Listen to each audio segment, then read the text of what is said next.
Matt, I am so grateful to have you on the show, brother. Appreciate, all you do. And so we'll just I'll give background here, but like, it's been 22 years, man. Forever. And you We're all grown had up. a big influence on us, like getting married. Rachel Yeah. talks about you still, our whole family talks about you all the time. And like, and so that connection, we've always just had, you had a big place in our hearts, brother.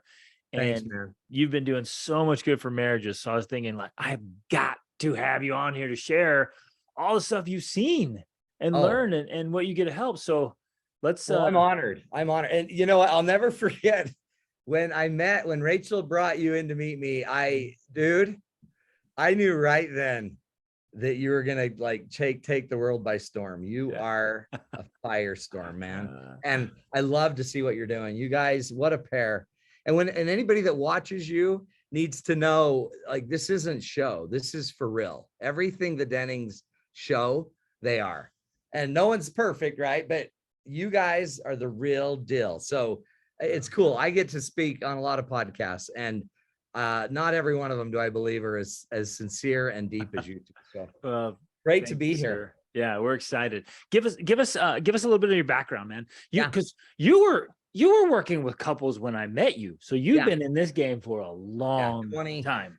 25-ish years. So I have a really weird history. My parents divorced when I was 8. So from 8 years on, I always wanted to do relationship stuff and tried to figure out what that is, right? Like, is that a therapist? Is that a lawyer? I wanted to be a mediator, really, is what I thought I wanted to do. So I got a bachelor's degree in journalism, which was actually really handy for where we are today, when everything you have to do is you have to make your own content. Yep. So got a master's degree in conflict resolution and got a job at Franklin Covey Company. Used to travel the country for them, was an executive coach, basically, leadership trainer and consultant. Worked a lot with Stephen Covey, amazingly. Got to sit in his office and learn from him. And then on my side, I started mediating divorces. I thought that would be fun, Greg. Like, what could be more fun than terminating long-term relationships? That sounds hard, is what that sounds like. It was horrible, except in doing that, I learned how to start implementing all of this content. So with Covey, I trained corporate executives all over about how to deal with difficult people. And I realized that, man, you can learn this stuff, but why aren't they teaching couples? So every couple that would come into divorce had the same problems. They just didn't know how to do anything with it. Right. And so right then I got this idea, let's start training. So this was 20-something years ago, 22 years ago. Let's start teaching people how to talk, but let's get it to the couples, and let's get it to the people who need it most. So I started building content. In fact, the ultimate history of it is when I worked at Franklin Covey Company. I don't know how much you know about it. They had a book called 7 Habits of Highly Effective People. There was another book that came out that was called First Things First, which was about the private victory. And Stephen Covey always used to teach, for every public victory you have to have a private victory first. So private victory always precedes the public. So in the private victory, those were the first 3 habits of the 7 habits. You know, be proactive, put first things first, be proactive. What is it? Begin with the end in mind, put first things first. Yeah. They never had the public victory book written. And so while I was at Covey, I started writing the public victory book, which is about think, win-win, seek first to understand, then to be understood, and synergize. So I was putting that book together with the dream that someday I'd write that book with Stephen Covey. And then I got this prompting after getting so much of it done in my life and my master's degree. I went and got another master's degree in human development. I went and got a PhD in human and organizational systems. Yeah, crazy. And then you were single-handedly keeping that university going. I totally was. And then I got this prompting that I needed to leave and just go do marriages. So I left the best gig around and started doing my own stuff, built my own company, and then took all this content and started teaching it to couples 21 years ago. It was training for your calling. Yeah, that's it. That's it. Yeah. And minute by minute, and I never knew ahead of time where I would go with any of it. I just knew I was supposed to do this part, and I did it. And then I would go do the next part, and it didn't make sense necessarily with the first part. Then the third part came, and the fourth part came. Then all of a sudden, boom, I'm in divorce mediation. Then all of a sudden, I had the ability with all my background to start turning these marriages around and giving them the tools to start fixing their own stuff. And I've been doing that for 20 plus years since. Isn't that Yeah, the path of life? If you are paying attention, yeah, and listening to God and to what's going on and moving forward. I love how you describe that. This part and yeah, not until after that, then yeah, this part, then this part, right, and then it all fits together. right. And you're like, oh, I got this. Well, and then when you look back on your life and you have a different perspective, it all makes sense. When you're in it, you don't have the depth of field. You don't have the ability to see the forest for the trees. But once you can look back, boom, it makes sense. Now it's funny because looking forward, I feel like I'm at a different level where I have a different perspective. So I can now start, and a different level of competence and power and ability and resource, where now I have more ability to create what I wanted. Before I evolved into it, and now I can be a creator. It's almost like you have to learn the level of maturity or gain the level of maturity to become a creator or a co-creator with God or inspiration. And now he's lifted you to a point that you're now independent, and now you can truly start becoming interdependent. Exactly. Powerful. That's synergy, by the way, right? Oh, that's beautiful. That's synergy. Yeah. Hey, I'm curious, like when you were starting on your own, did you feel confident, or was there some trepidation and doubt? Did you have some nights like, hey man, is this going to work? Yeah. Oh yeah. Yeah. Yeah. I always had a sense of, it's really interesting, confidence in my own kind of calling, like what I'm called to be. I had confidence, but not clarity. So I knew I was the right space, being the right person, but I didn't have clarity exactly what I was to do. But then there are always nights. There's just always nights. And here's one of the things I've learned is the minute I start to really like vibrate lacking confidence, usually means I'm not in my spirit. I'm not in my highest self, my essence. It usually means I'm in my mind. So if I'm too in my body or my mind, I vibrate too much nervousness. And then if I just notice it, the minute I notice it, I kind of lean back away, take a big deep breath, and then I find myself sitting back into just me. And when I'm in me, I don't need to know tomorrow. I can just be here now. Right. When I'm in my mind, I want to have the plan and the whole layout. I want to know everything. Yep. And again, make a plan. Go ahead.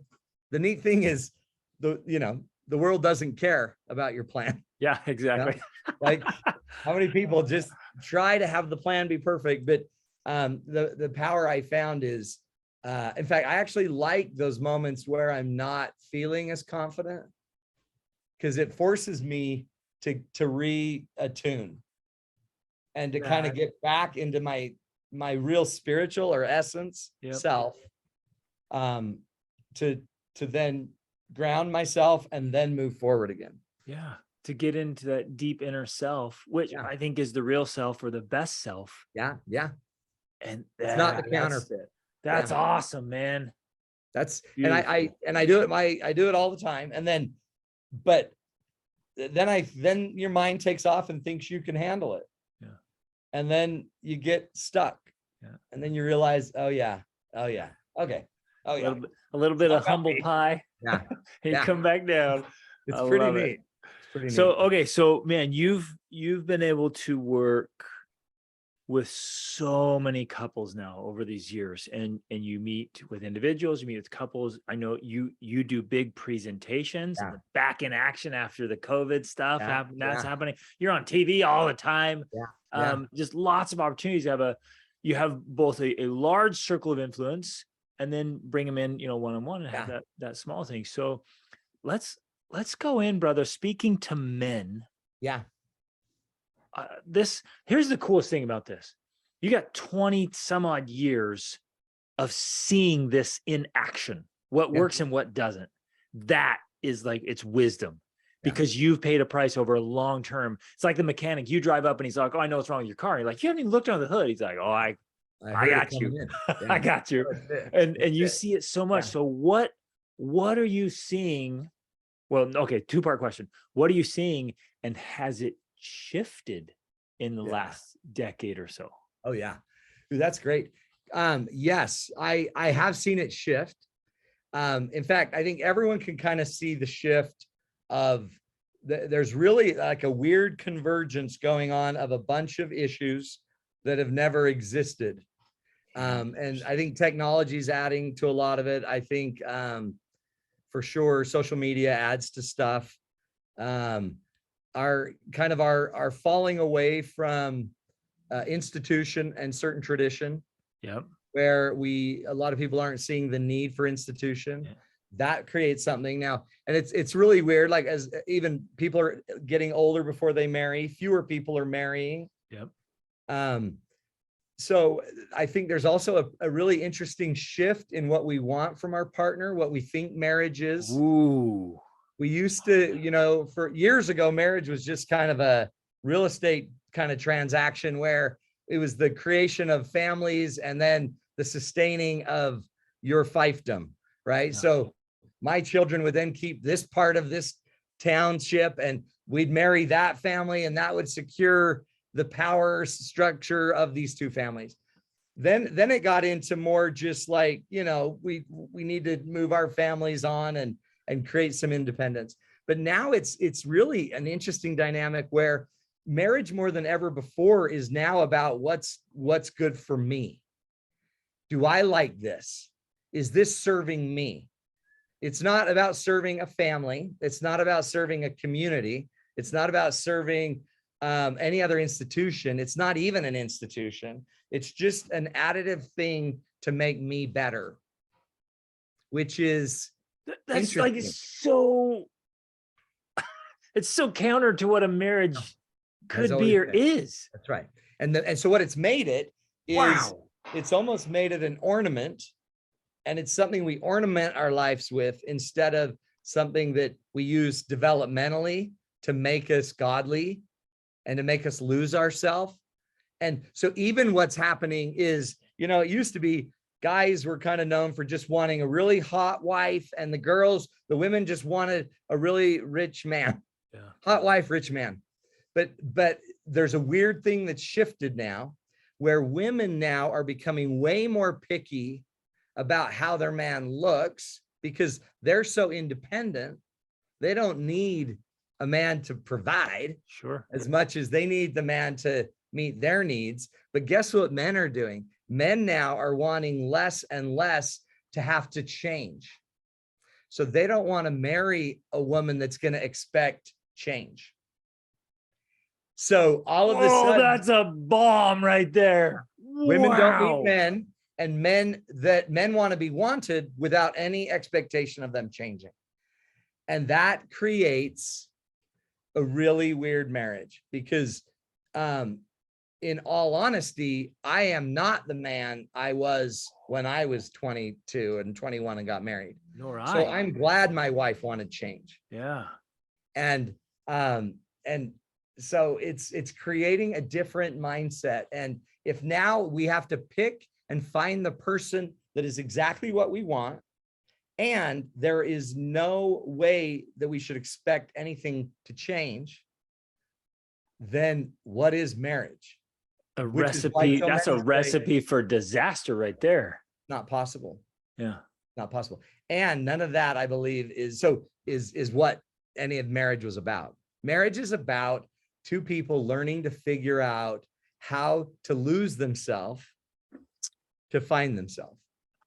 And as they lose themselves, they actually take themselves to another level and another level. And so that's a huge trend that we're seeing. And that's a big deal too, by the way. The whole movement away from institution is a big deal because it's funny, in our institutions is where we create our roles and our identities, right? So as a father or as a husband, that's a role. But in that role, it's also part of my identity. I now know I need to work. I now need to protect. I need to provide. I need to be there for my partner. I now have relationships with her family. Yep. There's a hierarchy of respect. I now need to grow my way into the family. And then eventually, as they age out, I will become the elder and raise up a family with me.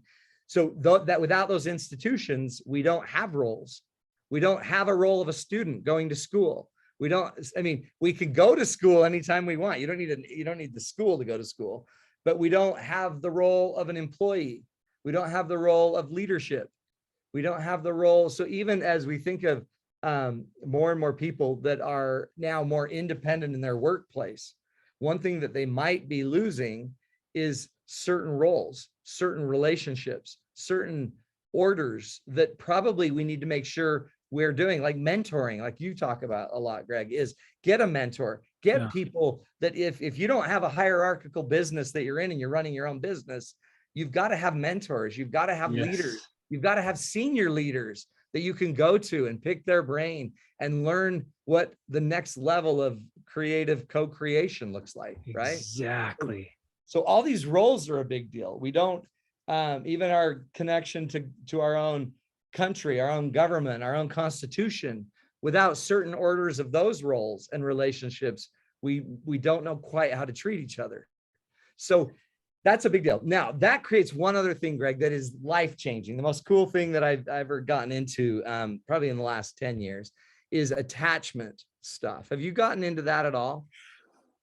60%. Fascinating. 60% of people in the Western world right now have a hard time attaching and connecting deeply with the people in their lives. And that becomes one of the biggest drivers of why in our marriages we fight and flight so much, why our fight and flight instincts kick on, and why we can't communicate through some of the most basic issues of life. And so if you have an unsafe attachment issue, you're either going to usually become a fighter, kind of an anxious attach, it's going to control and demand, or you're going to withdraw and detach a lot. And in a lot of marriages, you only need one person doing it to start to create a really funky pattern that will pretty much cause every fight and every flighting moment. So that's something that we can probably dive into for a bit, because I just think if every man could understand their instinct to use fight or flight, it makes sense out in the world, out in the wild. But we don't need to engage fight or flight with our most intimate, close partner. And if it's turning on, fight or flight was never a bonding tool. Fight or flight was always survival, man. Survival. It's like your wife is not a saber-toothed tiger, bro. Right. Like, relax, stay in it. She's not that bad. So that really is something. And then what it gets down to are 4 needs, right? Everyone needs to know they're lovable, that they're capable, that they belong, and that they're safe. Lovable, capable, belonging, and safe. I had a guy come in my office that was worth about $100 million, and he just didn't feel like he mattered in his marriage. Nobody in the family listens to him. He runs a big company. Nobody cares what he says at home. And he said that. He goes, I don't feel loved. I don't feel like I'm capable in my own home. My wife tells me I'm not. I don't belong, and I'm not safe. And contrast that with his success at work. When he speaks, people jump. When he gets things done. So he's the man over there. At home, man, he's nobody. Right. And that's interesting, because at work, that's his counterfeit. Yeah.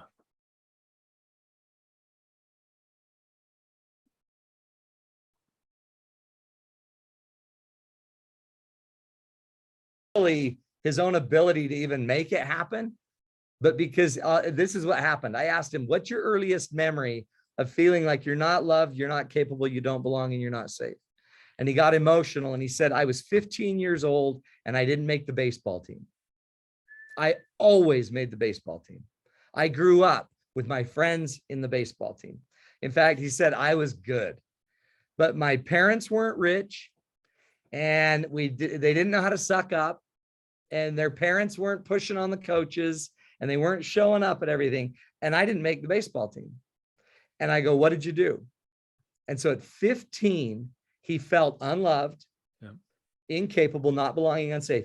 And so what he did is he built a script, Yeah. a behavior script. We call it BS for short. He built some BS. Exactly. And the script meant the minute he feels that vulnerability, he detached, he fled, and he escaped from that awkwardness. I go, so you didn't hang out with your friends? He goes, no. Like they tried to get a hold of me and contact me, but I felt weird. So I just disappeared. So he just pulled away. totally withdrew. And guess what he did? After 1 year as trying to go to school, but never going to any of the parties, never going to dances, never doing anything, he quit school, went and got his GED, went to college at 17, kind of became a loner all by himself, got his degree in 3 years, and about age 20 started a tech company and grew it to $100 million. And every time he didn't belong in the meeting with that person, if he could, he'd end up firing him. If he couldn't, he'd end up escaping, hiring someone to manage him. And he built an empire. Yeah.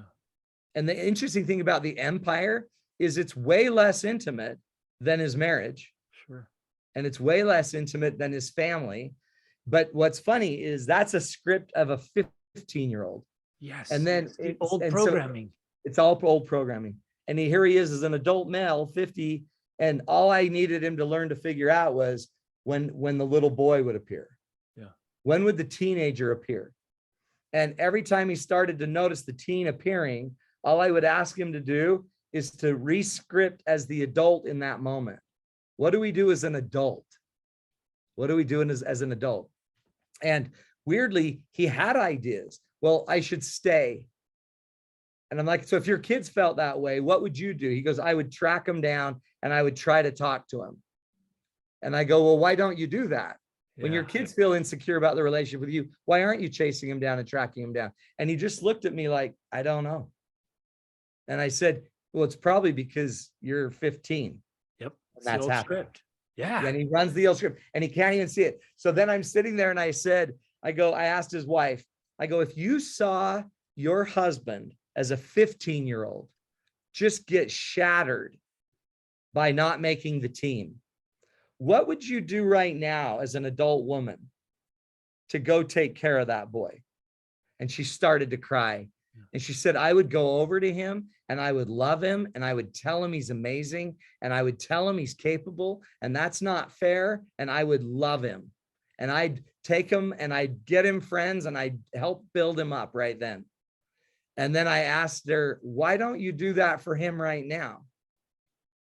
And by the way, he's crying. So notice, she can serve his little 15-year-old, but she can't serve the adult when he's 15. Yeah. But she knows exactly what to do for the 15-year-old. And so once we start to identify that little kid that's broken in us, then we don't have to either control everything. That's anxious attachment. And we don't have to detach from everything, or we don't have to do a combination of both. And so that's what I see happening in every relationship.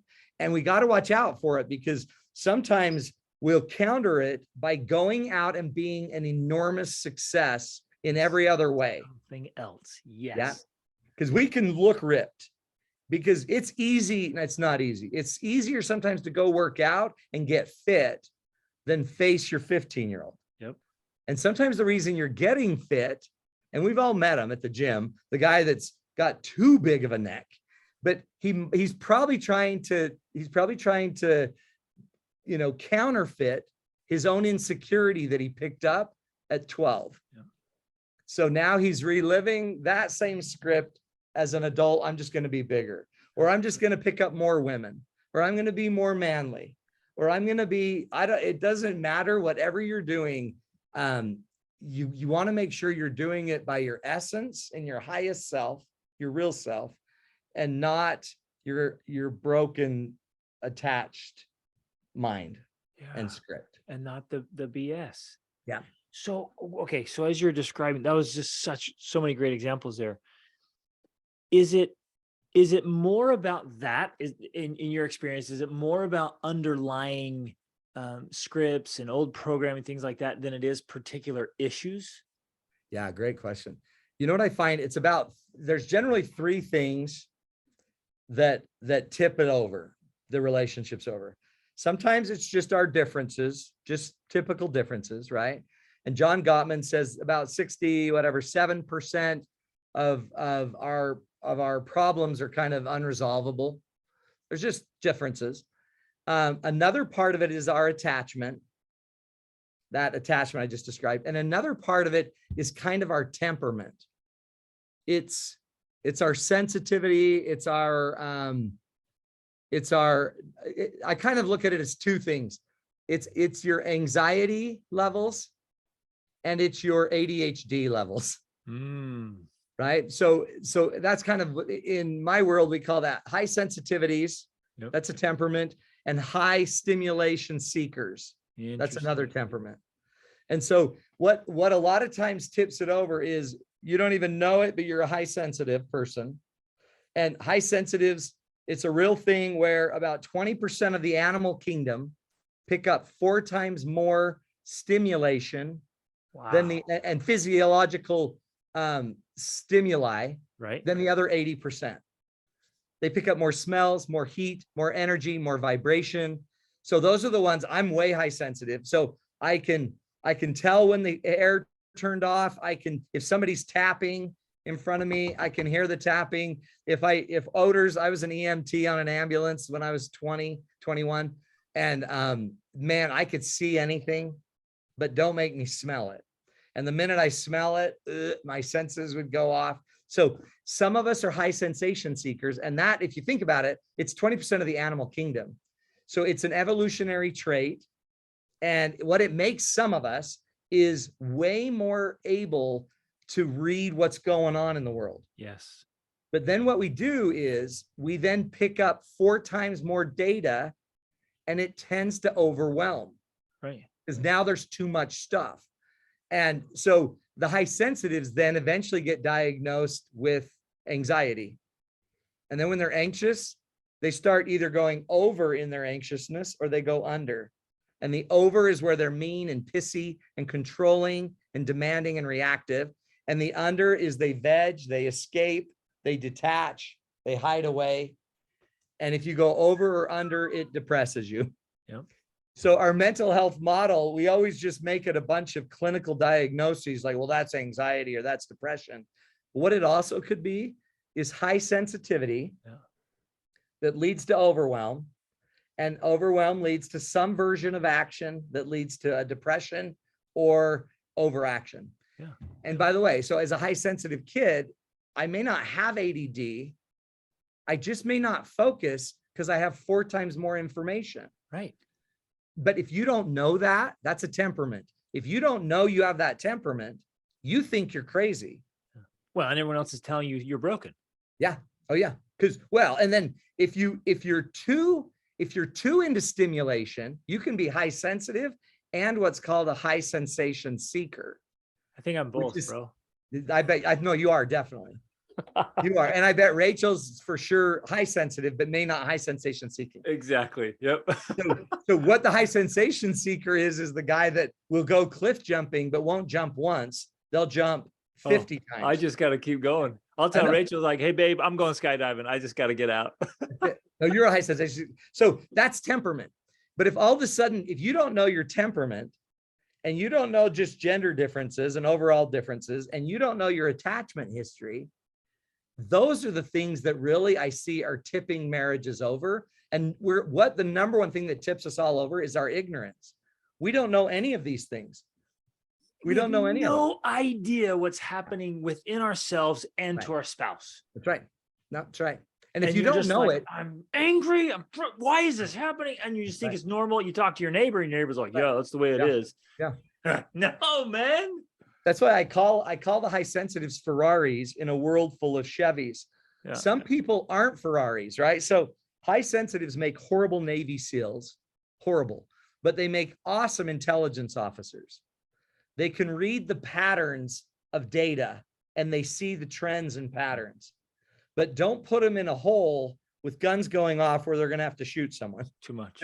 Because you know what that creates? So high sensitives are much more prone to have PTSD in war events, during war events. Yes. Because it's too overwhelming. It's too much. And then they replay it and it just is all the time in their head where someone else can sneak past that, but they're like, no, it's all here. No, that's right. So imagine that, and if you don't know any of this and you're supposed to be a man, everyone wants to be a Ferrari. But so if you're not a Ferrari, you're a Chevy Suburban, let's say. Chevy Suburbans can go everywhere. It's an awesome car and you can have 8 people in it, but a lot of Ferraris prefer fewer people, just a couple. And they might, but some Ferraris, by the way, love a lot of people, but they need to take breaks and get away. Yeah. And they can be genius to a point, and then it's overwhelming and they pull away. So if you don't know this, but you're supposed to be a man, it messes with you, right? I played Little League football as a high sensitive, and I'd get in the huddle to call the play, and I could smell Tommy's crotch from across the huddle. Yeah, and I'm like, distraction. Yeah, like, Tommy, like, have you washed your pants yet? Like, you got to take your pads out and your mom will wash your pants. You got to wash your pants. And the coaches are on the side like, call the play. I'm like, Tommy hasn't washed his pants. And so I'm probably not, but I'd get tackled. I remember getting tackled and some guy's sweat was all over my arm. And I'm like, what the flip? Who's losing this much fluid? Make sure you're drinking, guys.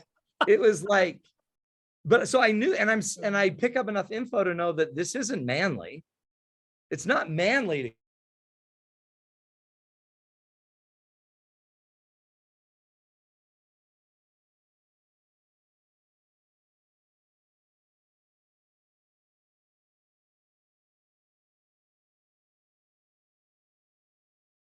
about everyone else. I worried about everyone else getting their number of plays. I worried about everyone else making sure their dreams were made. So these differences are real. And if you don't know what they are,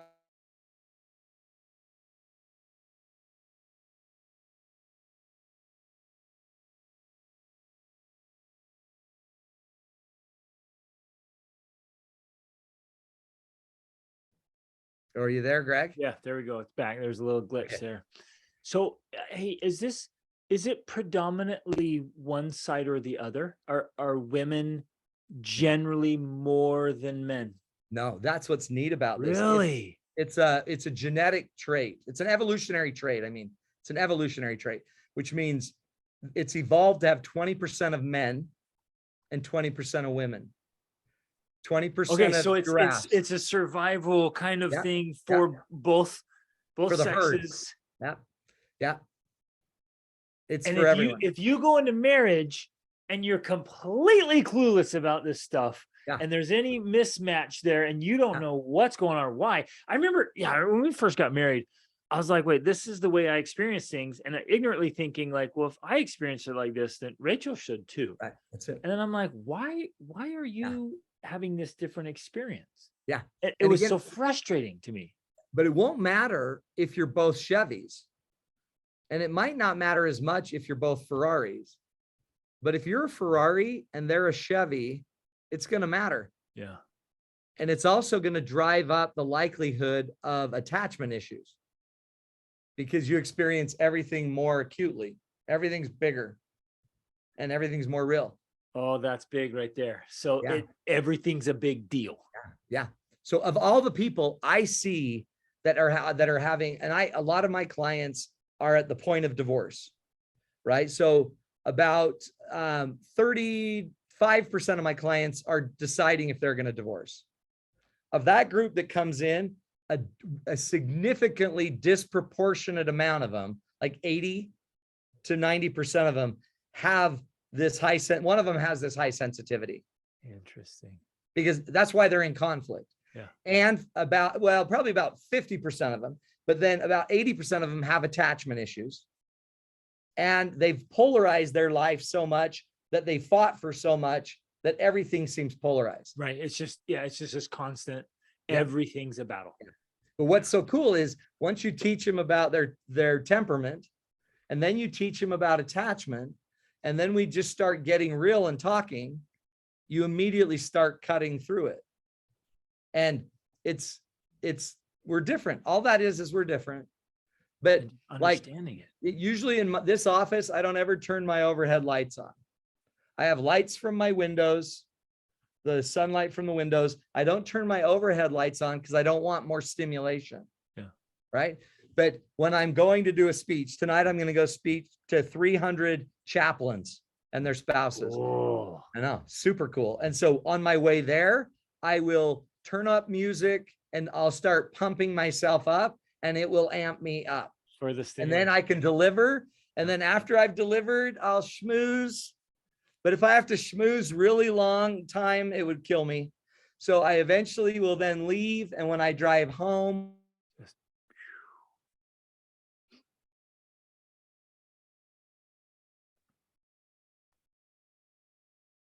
and she talks to me more on the way home. Right. And we've just learned how to do it. So you're working with, it's cool. You're working with what's happening. Your skills, you. Yeah. No, it's beautiful. And it actually, it doesn't have to be, it's not a curse. These differences are real. I really think that's why God puts you together. It's to maximize the difference and to maximize your willingness to submit to the goodness of another, and allowing your partner to correct your own weakness too. Which I think is the greatest advantage and benefit of a marriage, is you have this person you love more than anyone else in the world helping you become better. But you have to be willing to change. Where that was so inside what we said earlier. If I go in to the best refinement model that exists and I say, no, thanks, don't you dare suggest that I make improvements. Right. Then I lose on one of the greatest things in life. And you can see why you like that idea of not improving or developing or just being loved for who you are, is because you have attachment issues. You just want to know you're lovable, capable, belonging, and safe. That's all you want to know. And so that's born of a deep insecurity. Insecurity. Yeah. But see, so what? Yeah. But what you do is, so the way you protect your insecurity is you set up boundaries, and your boundaries are to make sure no one else can hurt you. But the minute you make boundaries so no one else can hurt you, you have now disabled everybody from, and yourself, helping from actually learning to grow. Yeah. And to adapt. Our goal shouldn't be to make rules to keep everyone out. Our goal should be to become strong enough to let everyone in. Let everyone in. But okay, so I went through this without knowing it when I was early on. You remember my story. I was out on my own at 16, right? Yeah. And hurting. And so I'm like, oh, well, that hurt. I'm putting up walls. I have to protect myself. So I built a fortress, only later to realize all I just done is created solitary confinement. Right? I'd taken my own journey and my own experience and walled myself in. Right? Yeah. And so then the loneliness drove me to tear down the walls. Yeah. Yeah.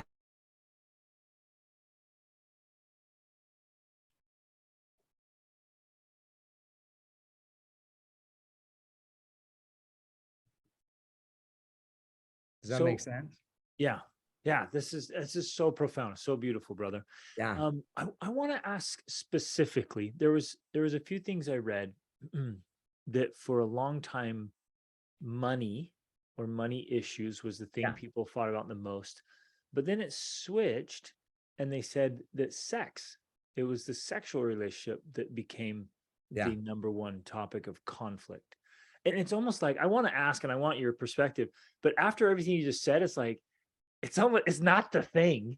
It ain't the grapes, like, Aesop's fable. It ain't the grapes. It's all the underlying stuff. But these issues do come up, I'm sure. That's what I call the smoke. So smoke is everything we fight about that's not the real issue. Wow. It's the money, the sex, the kids. And it just depends where you are, right, in the marriage. Like sex is usually a problem. again, it depends on how you identify how you're valued, right? But money is an issue of, if you notice, money and sex are about love and power. It's about you wanting me. It's about, so wherever there's smoke, there's going to be fire. Fire is the real, what I call the starved issue. The real triggered issues are the fire. So anytime I hear money issues, so I had a couple that was fighting over a $500 purse. $400 purse. The husband couldn't believe a woman bought a $400 purse. That's ridiculous. Nobody needs a $400 purse. She clarifies it's not a purse, it's a bag. And they're hitting the little things. I don't care what you call it. Nobody needs it. Nobody needs a $400 bag. She said, oh, really? How much was your golf bag that you just bought for your clubs? And he's like, what are you talking about? Now they're fighting about a golf bag. Right. And then I need that. That's my gear. That. And that was the 400. That was 370. And now they're fighting about 370 is 400, you dork. So now they're fighting about how you round. So as a mediator, I would see that happen all the time. They just fight in the smoke. But no one would pay attention to the fire. So the fire are those, what I call the starved issues. That's what I wrote my book on, is feeding the starved needs. Yeah. Safety is a starved need. Everyone needs to feel safe. Trust, appreciation, respect, validation, encouragement, dedication. So underlying every smoky issue, you'll hear the starved issue. The woman wanted to be safe enough to shop without being judged by it. The man wanted to be financially safe, so we're not wasting money. The woman eventually got mad at him because he cared more about golfing than her. So that's dedication. That's part of the starved issue. Yeah. So if you listen to somebody's complaint, you'll usually be able to detect what the real issue is. Is it a safety issue? Trust and appreciation. If we're fighting about home chores, it's how we want to be appreciated. If we're fighting about what you called me in front of your parents, that's probably respect. So what I see a lot is there's a pattern of male female that's really common, where a lot of times when women are afraid or unsafe, they're going to say something. And when they say something, the man feels disrespected or ashamed. And when he's ashamed or disrespected, he's going to make her unsafe. He's going to either blow up and get mad, or he's going to run away and withdraw. Okay, so, hold on. Walk through that one more time. That is genius. In this whole thing of ignorance, right? Yeah. Understanding this pattern you just described. Fear is critical. You get shame. Her fear makes her worried. Are we going to pay our taxes, Greg? And you're like, oh my gosh, of course we're paying our taxes. We pay our taxes every year. And then she's like, why are you yelling? It's not a big deal. Can I not just ask a question? Well, yeah. Do you think I'm a thief? You think I'm an idiot? Yeah. So now we're fighting. But what we're fighting about is her fear of maybe what she doesn't know, her lack of safety, and his need for respect. And when he's not respected, he'll shame. So men shame far too much, and women fear far too much. So fear begets shame, and then that takes us back to those attachment issues. I don't feel lovable. I don't feel capable. I don't belong. I'm not safe. What's my script? Blow it up. What's my script? Run away. And we just run away, or we blow it up. And that's your fight. That's your Thursday night fight or your Friday night fight. And all we really want deep down is to just be cared for, right? Yeah. To be loved. Let's just love and connect. And we end up sabotaging the very thing we want. We take these funky little vehicles, and we ruin the very thing we're seeking for. The need we want so desperately will get reactive and ruin what we almost had. And watch what we're talking about, Greg. It's normal. This is the norm. This is predictable. So even when we talk about it, it sounds like, wow, where did that come from? But it comes from the place that we all know, like we've all lived there. There's a great quote by Carl Jung. It says, that which is most personal is most universal. Yes. So the most personal insecurity you have is universal. Universal. Every man's got it. Yeah. But what we want to claim is we're so unique. And honestly, we're not. Right. And there, in fact, have you read anything by Timothy Keller? No. Holy cow. Timothy Keller is he's a Christian writer, but listen to this quote. This is the most unbelievable quote you'll ever hear. Okay. He says, to be loved. So what we're all seeking, and this sounds real fluffy for men, but in a nutshell, this is all we wanted from that baseball team when we were 15, or from our parents, or from our wife. We want this. So listen, to be loved but not known is comforting but superficial. To be known and not loved is our greatest fear.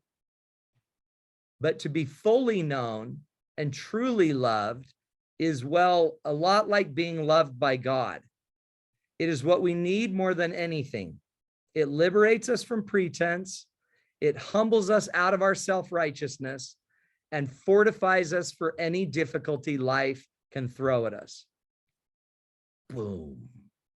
All we want is to be fully known by the people around us and truly loved. Yes. Which what you just described, that is true intimacy. That's it. Intimacy. Yeah. Yep. So you see it all.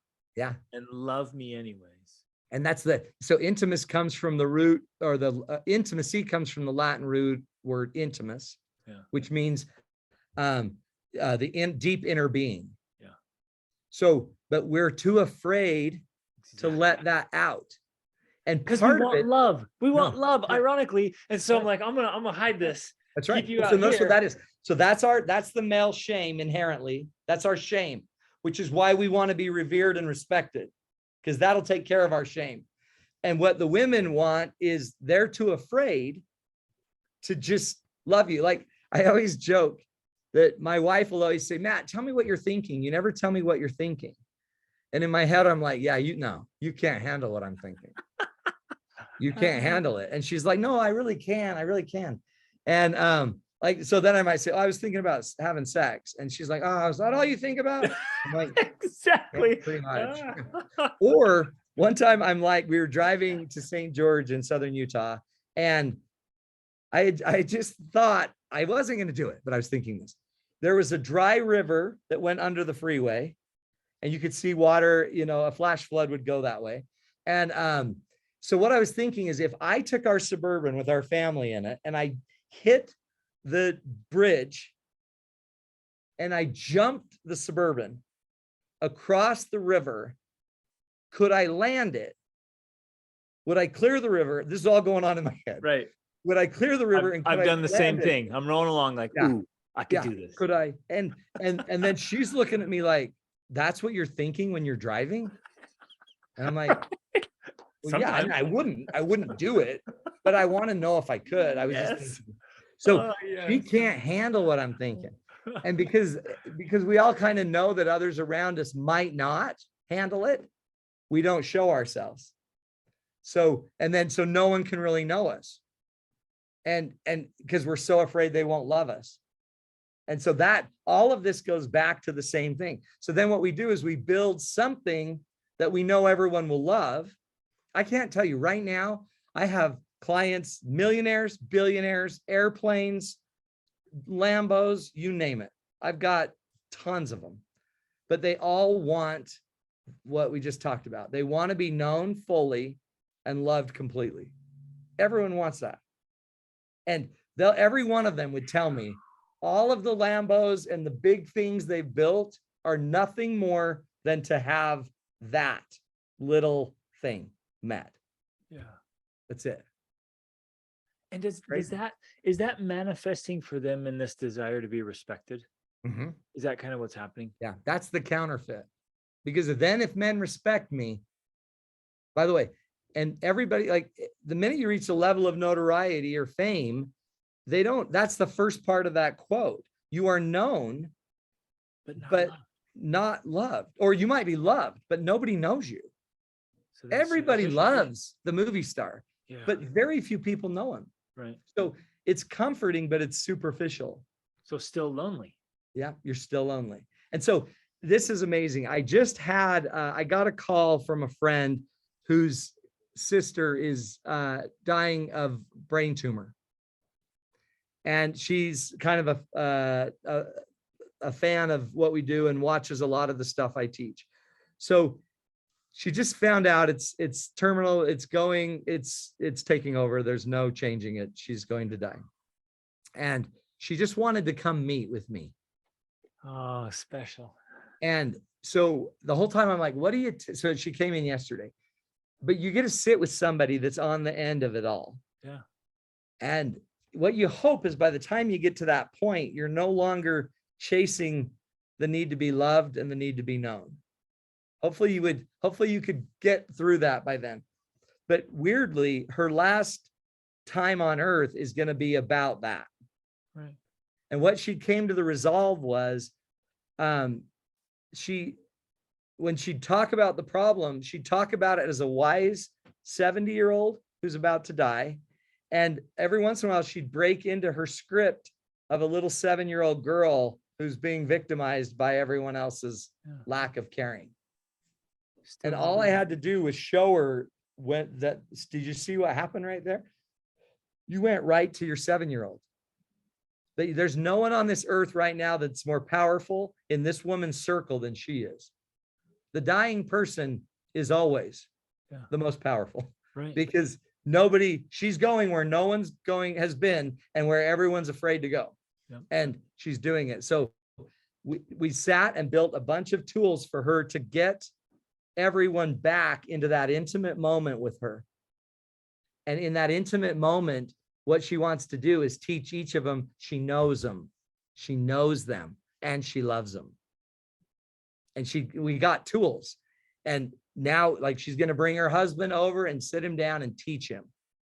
Because what he does is, instead of getting intimate and vulnerable about losing her, he gets technical and starts preparing the financials. Mm-hmm. And he'll spend hours preparing the financials instead of being with his wife. Yep, really connecting. And he's just trying to detach. So every one of us, this is the Memoriam Muerta, the Stoic thought.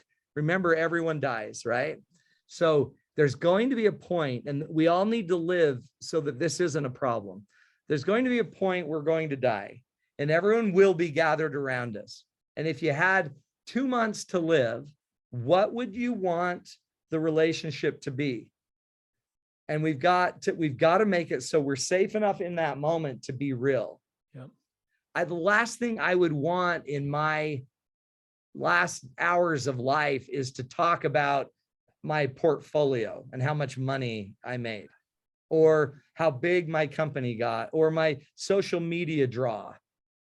You know what I mean? So a really good thing for everyone to think about is, if you had 2 months, if you had 2 years to live, go write down everything how you would change your life knowing you had 2 years. Then go do, if you had 2 months to live, how would you adjust? Who would you make sure is around you regularly if you had 2 months to live? And if you had 2 days to live, what would you do?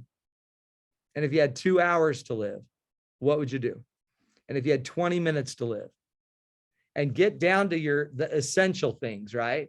Remember, Thoreau went to the woods because he wished to live deliberately, to confront the essential facts of life and see what life had to teach, and not, when he comes to die, discover that he has not lived. So you want to get the essential facts, and then you've got to get good enough at those essential facts to sit. So in one day yesterday, I sat with a woman who's dying, and I sat with a couple that's getting married in 10 days and just found out that she's a rabid high sensitive. Good to find that out early on. Super good to know right then. And he's a big high sensation seeker. So it's like the Dennings. Yeah. And then I found out, and then the last one was a really good family friend that is divorcing. And they made the decision with me in their presence. They made the decision, they're divorcing. And we talked about how we're going to do it. and both were crying You get to see that in one every day. day. That's one day. One day. And today I'll do it again. Yeah. We'll do this. We'll do 2 or 3 clients, and then I'll have 300 chaplains. Yeah. And again, they're all seeing that every day. Right. But that is the essence of what you're here for, right? Is to learn not to build a bigger facade like you talked about. You don't need bigger forts. You need the force to sit in the uncomfortable space and be one and create some at one minute. That is manliness. Yeah, that's it. You want to talk about manliness? That's the highest form, right? You sit in it. Yeah. And the less you need. So the best sign that you are there is the less stuff you need. You don't need, like, if you have a glioblastoma and you're going to die, what do you need? Like, did you ever hear the story Eckhart Tolle told about the ring? There's a woman in that he was counseling, and she had an heirloom ring. She was a single woman, about 45. She was dying of cancer, and her grandparents or grandparents had given her an heirloom ring. And it was so valuable to her because that kind of made her the most important grandchild kind of thing. Yeah. But she's dying of cancer. And so as she's kind of withering away, they took the ring off and she gave it to a nurse, and the ring disappeared. And so Eckhart came to visit her, and as he's talking to her, she's like, and my ring's gone. I mean, and she was all upset and frustrated. And Eckhart's like, well, now that the ring's missing, what have you lost? Like, of worth, what have you lost? And she's like, well, I mean, the value of the ring and just the memento that I could have given to someone, and just the connection to and he's like, well, you still have the connection, right? Yeah. And she's like, yeah. And he's like, this was so mind blowing. He's like, you know, you're dying, right? And she's like, yeah. And he said, you know, when you die, you're not taking the ring with you, right? And she's like, yeah. And then he said, when do you think you're going to be ready to let the ring go?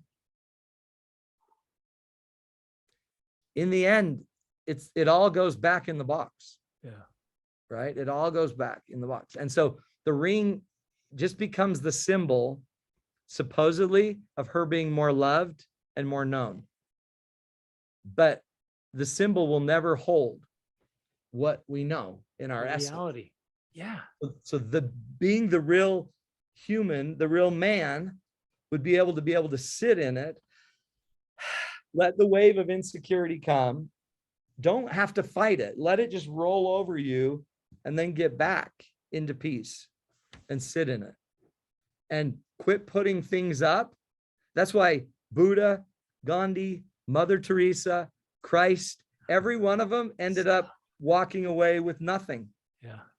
They had no thing that was binding them to anything. What was binding them were their principles: commitment and love and sacrifice and service and character and hard work and integrity. And that's what binds us. That's what makes us the man. Yep. And the minute you feel the reaction, it doesn't make you less of a man. That's actually part of being man. React, notice it, and then let it go. Yep. And don't stay. Yeah. And sit. Don't run. Don't fight. Yeah. Notice it, feel it, let it go, stay with it. Power. Dude. Isn't that cool, man? It's so awesome. Good. Yeah. So good. These are the essentials of life, right? And we complicate it with everything else. Marriage is that simple. It's not supposed to be easy. It won't be easy. In fact, it's not supposed to be. Yeah. And it's not always right. You know, you can romanticize it that it's always right, you know, but it's not. Sometimes there's abuse, there's painful stuff. Sure. And many times we give up on it way before we need to. And a lot of times when you're giving up on it, it's not you giving up on it. It's your 13-year-old script. It's your 12-year-old script. It's either if you have a controlling partner, that's their 12-year-old script. Yep. No healthy adult needs to control. They don't. And if you tend to be really upset by being controlled, I bet you have a 12-year-old script of being controlled. And we used to think that it was always mom and dad that did it, but now we know that you can pick up these scripts anywhere. And the answer is not running, because if you divorce, you'll still have a 60 or 70% chance in your second and third marriage to have playing that script, man. The script hasn't changed. Yeah. So I always say, put the marriage on the shelf. Let's fix the script. Yes. Learn these skills. Let's learn to talk. Let's learn to be real. Then let's bring the marriage down, and then let's decide if we want to fix it. So of my 80% or of my clients that I work with, 80% that the ones that are struggling in their marriage, thinking of divorce, we have an 80% chance of those people fixing their marriage. Nice. Because when they get the skills and they can talk, all of a sudden, that's all we wanted. Now you're knowing me, and now you're loving, and now you're trying to sacrifice for each other. And weirdly, that's what grows love. And can one, I'm curious. I have a belief about this, but I want to hear this. Can one individual in the marriage going through this process transform the marriage? Yeah. Yeah. Because, by the way, can one person absolutely screw it up? Yep. Yeah. So if you have the power, that's the beauty of the system, right? So if one person can universally screw it up, one person can also universally enhance it. The quote is, 2 heads are better than 1, but 1 is better than 0. Yep. So now it doesn't mean everyone has to choose, but what I honestly believe, very few of us in marriage are actually choosing. Most of us are just reacting. Agree. Most of us habitually are just living the way we know how to live. Yeah. And it's survival brain, just default mode all the time. Yeah. Yeah. Isn't it? And it's cool once you start to notice it. And then what part of the problem are you? What are their needs and wants? What do you both want most together? And then what can I do right now? Those are just 4 lights. What part of the problem am I? Self-awareness. Empathy. What are their needs and wants? Vision. What do we both want most together? Big picture. What's the most important thing I can do right now? Conscience. Yeah.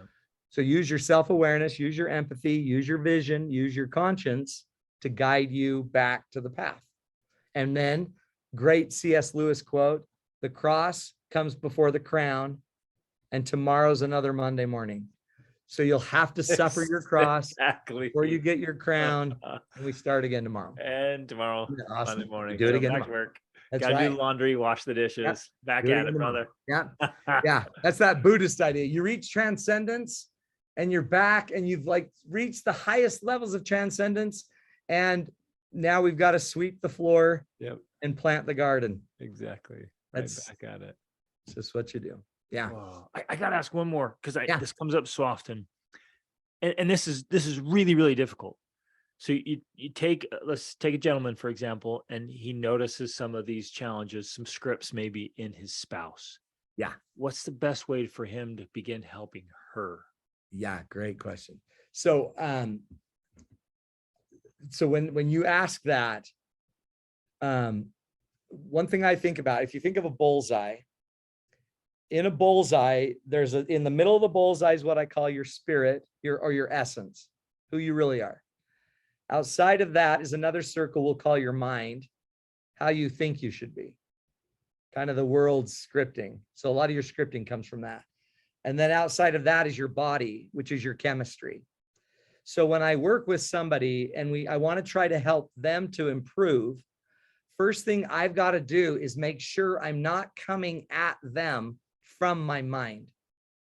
I have to be in my spirit.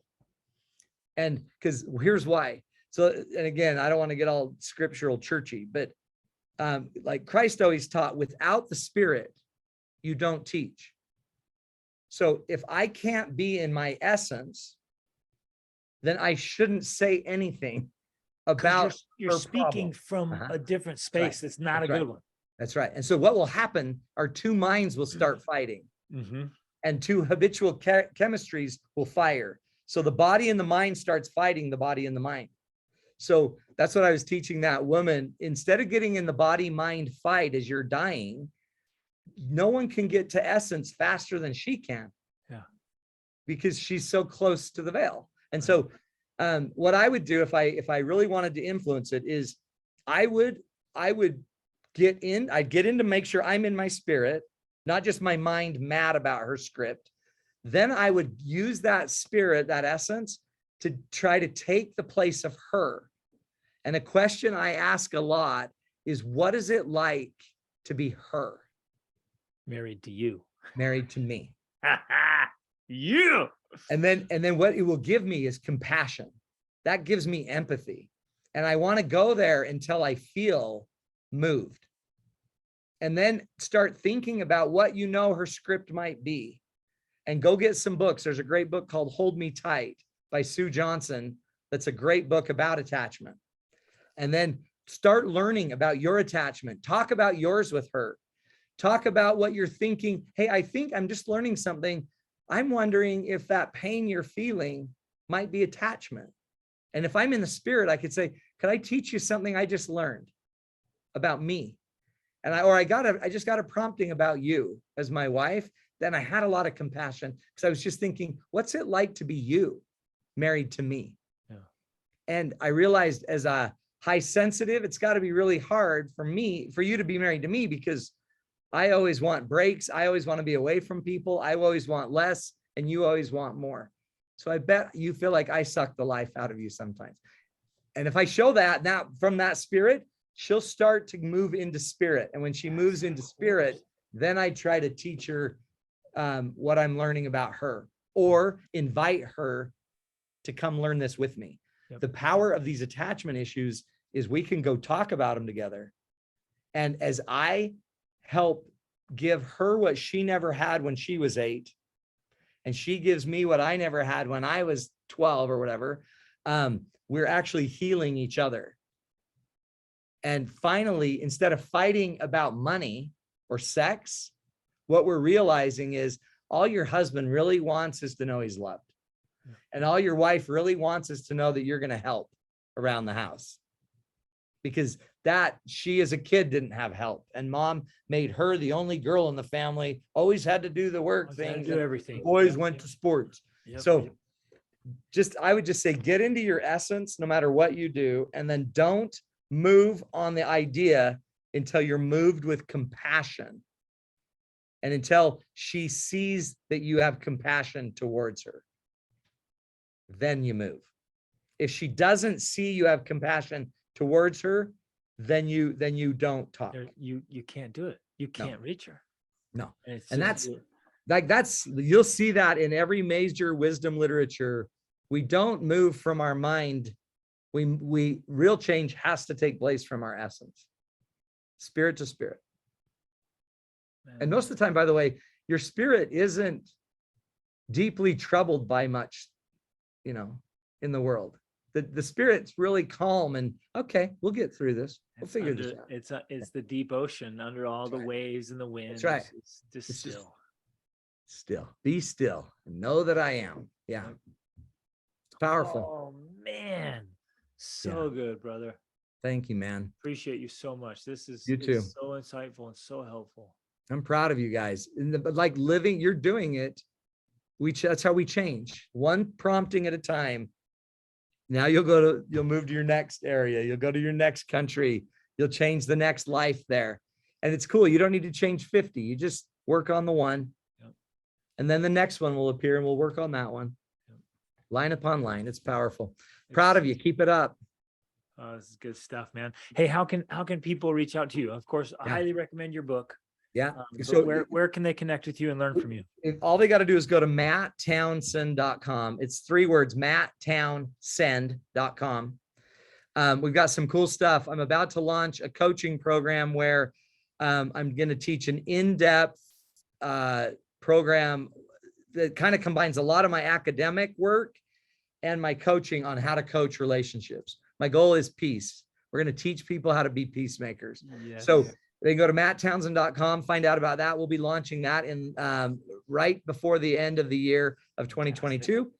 And then we're going to also have some really cool coaching programs. So you can just do it for about $50 a month. You can sit down and learn all of our skills, all of the classes. And don't wait till your marriage is falling apart to Right. sign up. Get in, Be get in young. proactive. That's right.